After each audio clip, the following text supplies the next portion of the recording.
एक चुनावी रैली को संबोधित करते हुए शहीदों का फोटो लगाया था, 42 शहीदों का, और एक कविता पाठ की थी, मैं ये देश नहीं बिकने दूंगा। बचा क्या है?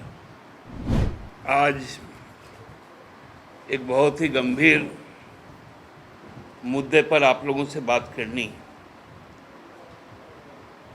24 फरवरी 2021 को माननीय प्रधानमंत्री जी ने उद्योग और व्यापार संघ के एक परिचर्चा में एक बात कही थी कि अब समय आ गया कि सरकार इस देश में एंटरप्राइजर के तौर पर नहीं रहेगी। सरकार जो मोनेटाइजेशन है और साथ साथ मॉडर्नाइजेशन है, उसकी तरफ जाएगी। उस वक्त ही देश के कई अर्थशास्त्रियों ने ये चिंता व्यक्त किया था,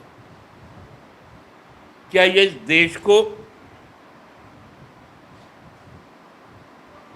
व्यापारियों के हाथों में, उद्योग समूहों के हाथों में देने की कहीं तैयारी तो नहीं हो रही? और वो आशंका कल सच साबित हुई जब देश की वित्त मंत्री निर्मला सीतारमण जी ने 6 लाख करोड़ रुपए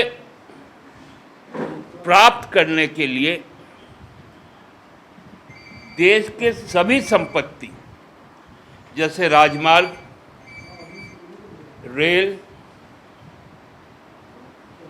ऊर्जा, पावर, टेलीकॉम, वेयर हाउसेज जिसको हम लोग गोदाम कहते हैं एफसीआई का, नेचुरल गैस पाइपलाइन, कोयला, सभी तरह के खनन, एविएशन, साथ साथ विमानपत्तन के साथ साथ जल जो पोर्ट होते हैं, जो सी पोर्ट होते हैं, जो खेल के सरकारी स्टेडियम हैं, खासकर रेलवे के, लाखों एकड़ जो सरकारी जो रेसिडेंशियल लैंड है उसको, और साथ ही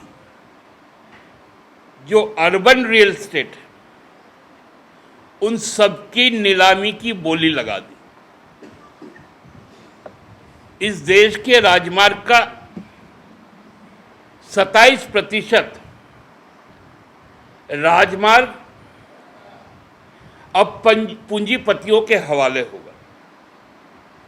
मतलब अभी जो बीओटी मॉडल या पीपीपी मॉडल पर एनएचएआई ने जिस रोडों को बनाने का काम कर रहे हैं, उस पे जो टोल लगा रहे हैं, अब वो रोड्स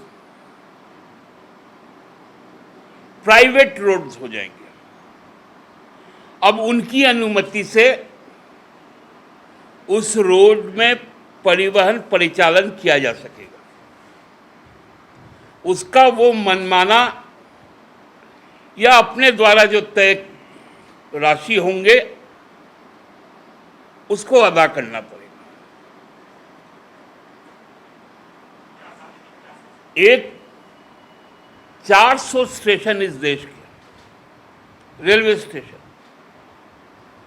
उनको बेचने की तैयारी।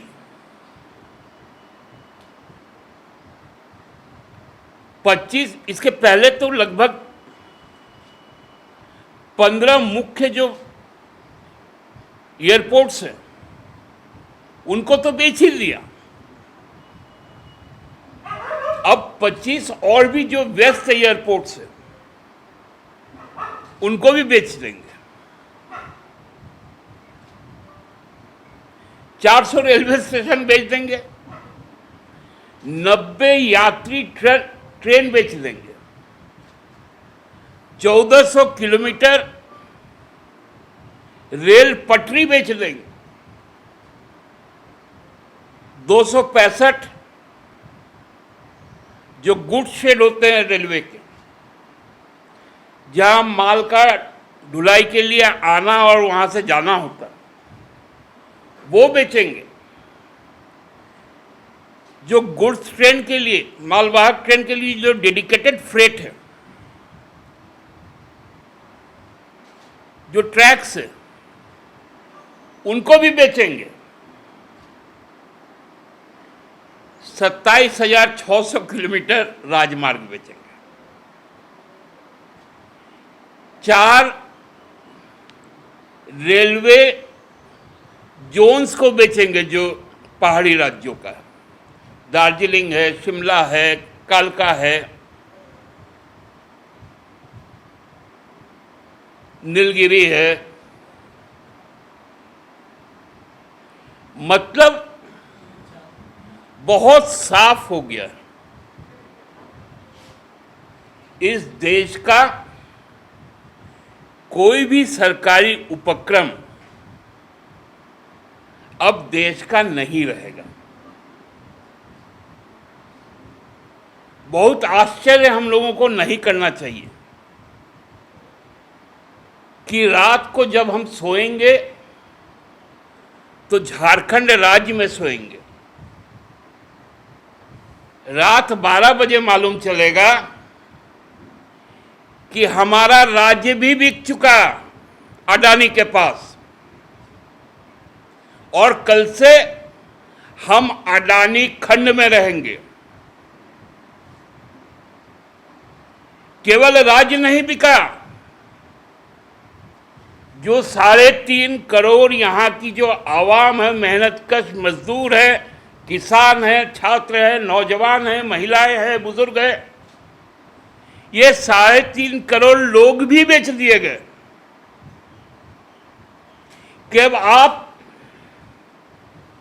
उद्योगपति समूह के गुलाम हैं। जो स्लेवरी ब्रिटिश टाइम में होता था, वो दौर अब हमको देखना बाकी है। बीमा अब आपके हाथ में नहीं, जिस पर लोगों का सबसे ज्यादा भरोसा रहता है। हमको तो डर लगता है कि कभी आदरणीय प्रधानमंत्री जी को लगा कि अब हमको अपनी दोस्ती भी निभानी है दूसरों के साथ, चाहे अमेरिका या इजराइल के साथ, तो एक काम करो, भारत का सेना भी बेच दो। जब लोग बिक गए, राज्य बिक गया, देश बिक गया, मुझे तो डर लगता है आदरणीय प्रधानमंत्री जी पर। उन्होंने पुलवामा कांड के ठीक दूसरे दिन एक चुनावी रैली को संबोधित करते हुए शहीदों का फोटो लगाया था, 42 शहीदों का, और एक कविता पाठ की थी, मैं ये देश नहीं बिकने दूंगा। बचा क्या है? 2014 में उन्होंने कहा था वाराणसी में कि रेलवे मेरा पहला प्यार है। मेरा तो कैरियर ही शुरू हुआ है रेलवे स्टेशन से। क्या हो गया आदरणीय प्रधानमंत्री जी? कोई अपना पहला प्यार भी सौदा करता है क्या? तो हमारा तो पहला और अंतिम प्यार है ये हिंदुस्तान का जमीन।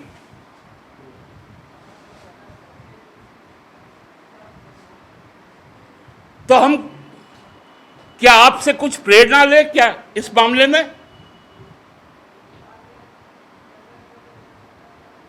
आज सभी राज्य सरकारें, हम लोगों को मालूम है 2022 से हम लोगों का क्या स्थिति होने जा रहा है।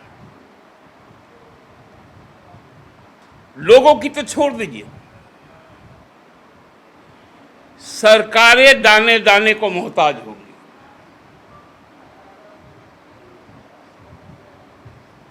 और ये विकराल रूप पूरे देश में धीरे धीरे बढ़ते जा रहा है। विवेकानंद विद्या मंदिर स्कूल एक CBSE affiliated English medium coed school है। हम शिक्षा के साथ संस्कार देते हैं। thefollowup.in. Like, share and subscribe. www.thefollowup.in